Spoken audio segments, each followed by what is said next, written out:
I remember about a year ago, I've had, of course, relationships since leaving the religion. And honestly, I was like, am I going to be monogamous? Am I going to, polyamory's kind of a common thing.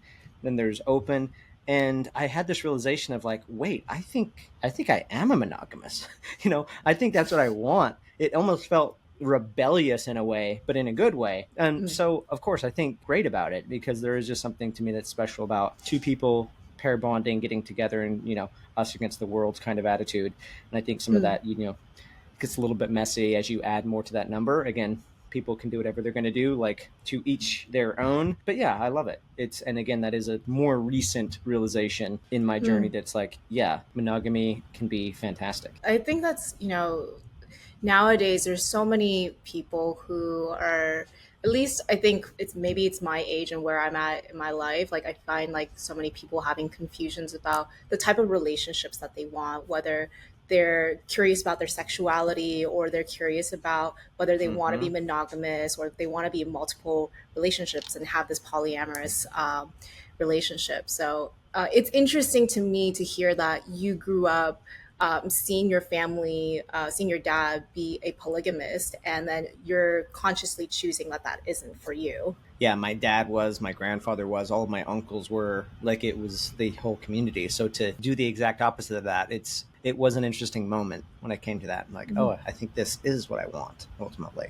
Yeah. So going back to your siblings, were Yeah. you growing up, did you ever have friends outside of your family? And what was it like having, once you got out of the cult, what was it like finally forming friendships outside of the community? That's been one of my favorite parts because by the time I was, 20 years old, 99% of the people that I knew had the last name Wayman. Now, for anybody that's listening, that's my last name.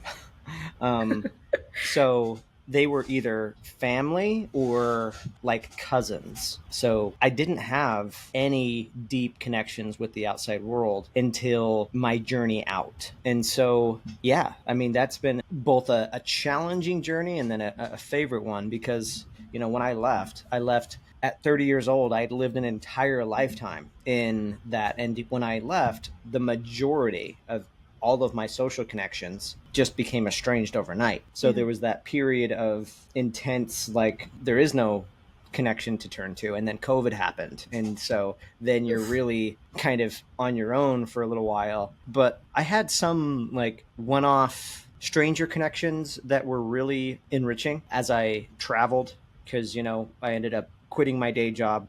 And that's actually what kicked off this whole journey in a big way because then now that I had an online business, I was remote, and so I could travel and so experience different people and cultures from all over the world, from Costa Rica to Israel, Thailand, London, Paris. So there were connections that way.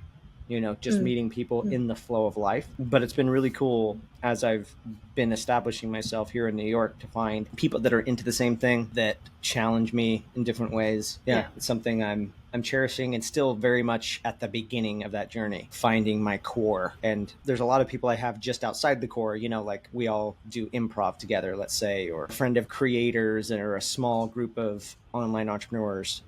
But yeah, it's something I'm cherishing, and the few that are really tight and in there, I very much appreciate it. It's been a hard thing, but a fun thing to get to build. Yeah. And how did you build those initial connections?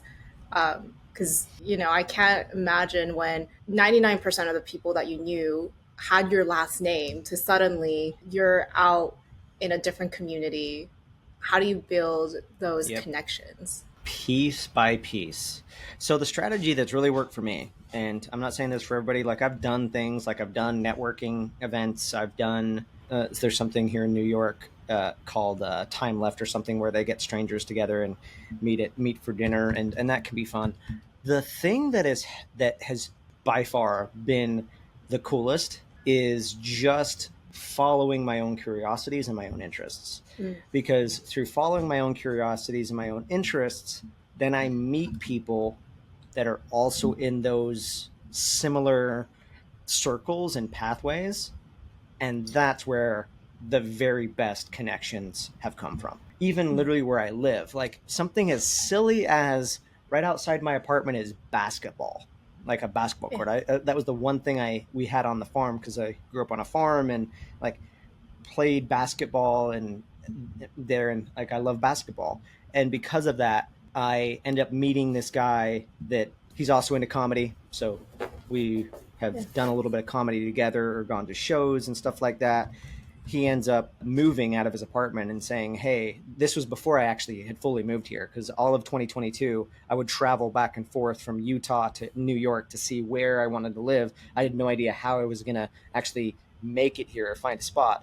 And he was like, "Just to get the practice in, you should apply for my apartment because I'm leaving it. You probably won't get it because it's Mm, competitive, but just get the flow." And mm. I applied and I got it. The first Oh and only wow. apartment I ever Yeah. applied. So moving here actually became quite easy. But again, he is a friend, a good friend. We hang out here and there. That just happened from doing my thing. I mean, case in point, this whole conversation is doing my thing. Like meeting in Tulum and then leading to this. And so I think that's and then other random stuff like that just pops up. Like playing basketball with Adam Sandler. Actually, he started coming to the What? basketball court, and that's just wild to be like, wait, a Yeah. few years ago I was like in a cult, and now I'm guarding Adam Sandler, and he's shit talking me. Like it's so wild, and yeah, I think that's probably. I'll just leave it there. That's the best thing that I've found is continuing to just lean into what am I interested in, what am I curious about, go in those spaces and then let things organically blossom with connections from there. Yeah. Yeah, you're absolutely in a state of flow where you're staying true and you're staying authentic to who you are and what you're curious about. And I'm a true believer that is when you're in that frequency of authenticity, things just naturally happen for you, and then you look back and you're like, "Whoa, this was a crazy life I've been living." But to you, it's almost like it's Yeah. normal, as we say, it's normalcy. Well, the thing is the life after is way like if you call this the normal world, that doesn't feel normal. Like this stuff Mm, feels magic.